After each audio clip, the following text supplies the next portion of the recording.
ओम नमः शिवाय। क्या आप जानते हैं, एक ऐसी तिथि है जिस तिथि में मरने वाला जो भी व्यक्ति होता है वह स्वर्गलोक तो जाता है, लेकिन उसे उस दिन रहना पड़ता है भूखा। उसे एक भी अन्न का दाना नहीं मिलता है।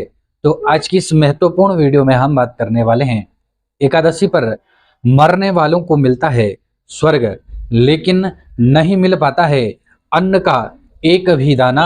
आखिर क्यों रहना पड़ता है इस एकादशी के दिन मरने वाले को भूखा स्वर्ग लोक में? तो वीडियो के अंत तक अवश्य बने रहें। एकादशी के दिन आत्मा को क्यों रहना पड़ता है भूखा? इंदिरा एकादशी का व्रत जो है 28 सितंबर को किया जाएगा। इस दिन भगवान विष्णु की विधिवत रूप से पूजा अर्चना और पितरों के नाम का श्राद्ध व दान करने का शास्त्रों में विशेष महत्व बताया गया है। एकादशी के मौके पर आज हम आपको बताएंगे कि आखिर एकादशी के दिन स्वर्गलोक पहुंचने वाला या जो भी आत्मा उस दिन स्वर्गलोक पहुंचती है, वह आत्मा वहां उस दिन उससे भूखा क्यों रहना पड़ता है, इसके बारे में हम बात कर लेते हैं।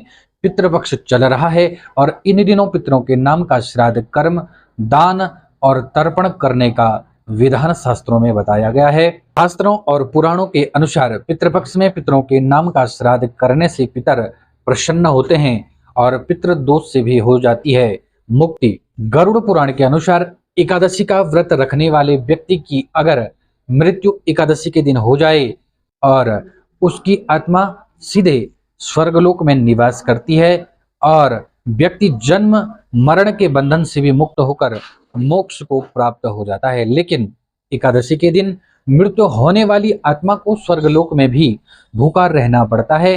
आखिर क्यों रहना पड़ता है, इसके लिए वीडियो के अंत तक अवश्य बने रहें। गरुड़ पुराण के अनुसार और अन्य पुराण के अनुसार बताया गया है कि जब किसी व्यक्ति की मृत्यु हो जाती है तो यमदूत उस आत्मा को अपने साथ यमलोक ले जाते हैं, जहां उसके पाप और पुण्य के कर्मों का लेखा जोखा देखा जाता है। फिर 24 घंटे के बाद ही आत्मा को उसके घर वापस छोड़ दिया जाता है। यमदूत द्वारा छोड़े जाने के बाद मृत व्यक्ति की आत्मा अपने परिजनों के बीच भटकती रहती है और परिजनों को पुकारती है, लेकिन उस आत्मा का कोई भी सुनने वाला नहीं है। उस आत्मा को कोई भी सुन नहीं सकता और परिजनों के रोते बिलखते देखकर आत्मा फिर से अपने शरीर में प्रवेश करने की कोशिश करती है, ऐसा गरुड़ पुराण में भी लिखा है। लेकिन यमदूतों के पास में बंधे होने के कारण वह आत्मा ऐसा नहीं कर पाती है। अब आपको बता देते हैं आखिर क्यों, कौन सा ऐसा कारण है जिसके कारण जो है एकादशी के दिन मरने वाले लोग भूखे रहते हैं। एकादशी के दिन जिस दिन व्यक्ति की मृत्यु हो जाती है वह सीधे स्वर्गलोक में जाता है। यानी एकादशी तिथि में जिसकी भी मृत्यु होती है और वह एकादशी व्रत करने वाला हो, वह सीधे स्वर्गलोक में जाता है, लेकिन उनको वहां पर इस दिन भूखा ही रहना पड़ता है। गरुड़ पुराण और अन्य पुराण में इसका कारण बताया गया है। कारण है, एकादशी के दिन स्वर्ग समेत सभी लोकों में भंडारा बंद रहता है, जिसकी वजह से इस दिन आत्मा को इस दिन भूखा रहना पड़ता है। इस दिन स्वर्ग लोक में भी सभी एकादशी का व्रत रखते हैं। हम तो मनुष्य हैं, हम एकादशी और आदि अन्य व्रत बिल्कुल भी नहीं रखते हैं। बस हमारा ध्यान तो केवल खाने पीने में है।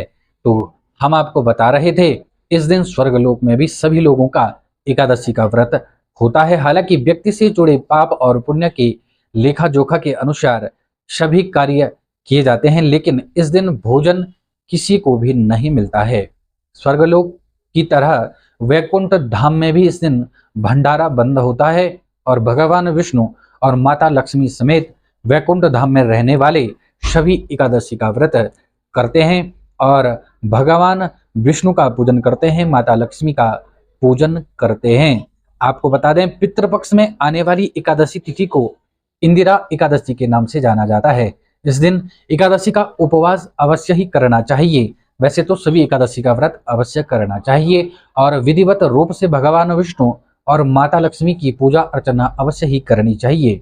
साथ ही इस दिन पितरों के नाम का दान और श्राद्ध कर्म करने का विशेष महत्व एकादशी के दिन माना जाता है। ऐसा करने से भगवान विष्णु के साथ साथ पितरों का भी आशीर्वाद आपको अवश्य मिलता है। धार्मिक मान्यताओं के अनुसार इंदिरा एकादशी का व्रत करने और पितरों की पूजा करने के साथ साथ आपको फल मिलता है। 7 पीढ़ियों के लिए पितर आपके हो जाते हैं तृप्त, और परिवार में मिलती है आपको सुख शांति और बढ़ता है समृद्धि। आपको बता दें, जन्म मरण के बंधन से मुक्त हो जाता है व्यक्ति। भगवत गीता में बताया गया है कि माह के 30 दिनों को चंद्र के घटने बढ़ने के अनुसार 15-15 दिनों में बांटा गया है। 15 दिन को शुक्ल पक्ष और 15 दिनों को कृष्ण पक्ष कहते हैं। जब चंद्रमा बढ़ने लगता है तो उसको शुक्ल पक्ष कहते हैं, और जब चंद्रमा घटने लगता है तो उसको कृष्ण पक्ष कहते हैं। शुक्ल पक्ष के अंतिम दिन पूर्णिमा तिथि आती है, और वहीं कृष्ण पक्ष के अंतिम तिथि जो होती है उसे अमावस्या तिथि कहते हैं। शास्त्रों में बताया गया है कि शुक्ल पक्ष के 15 दिन देवताओं के दिन माने जाते हैं, वहीं कृष्ण पक्ष के 15 दिन पितरों के दिन माने जाते हैं। देवताओं के दिन को उत्तरायण कहते हैं और पितरों के दिन को दक्षिणायन काल कहते हैं।